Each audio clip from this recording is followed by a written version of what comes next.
মাশাআল্লাহ, এটি হচ্ছে সম্পূর্ণ একদম কীটনাশক বিহীন। আসসালামু আলাইকুম এভরিওয়ান, চলে আসলাম আমার ছাদ বাগানে।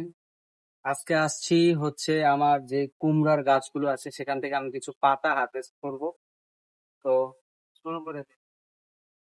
এই পাতাগুলা খেতে খুবই সুস্বাদু, কারণ হচ্ছে কোনো ধরনের কেমিক্যাল বা কীটনাশক এগুলাতে ব্যবহার করা হয় নাই।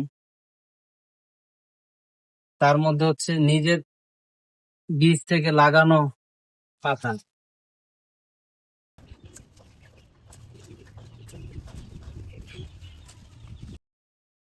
চলে আসলাম উস্তার বাগানে আর কি।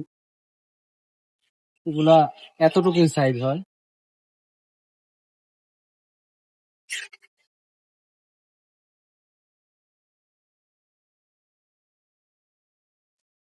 মাশাআল্লাহ, এটি হচ্ছে সম্পূর্ণ একদম কীটনাশক বিহীন, কোনো ধরনের মানে একদম ন্যাচারাল ভাবে এগুলা হচ্ছে লাগানো হয়েছে, একদম ফ্রেশ, তরতাজা।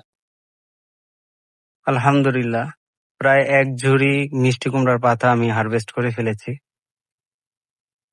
বিষয়টা হচ্ছে টাকা দিয়ে বাজার থেকে এগুলা অহরহ কিনতে পাওয়া যায়, বাট হচ্ছে নিজের হাতে লাগিয়ে দেন সেটা থেকে হারভেস্ট করা, দেন রান্না করে খাওয়া, এই জিনিসটা আসলে একটু ভিন্ন অনুভূতি দেয়। আমার এই সাইডটা পুরোটাই হচ্ছে মিষ্টি কুমড়া গাছ লাগানো আছে। এখানে একটা বড় করে একদম মাচা দিয়ে দিয়েছি।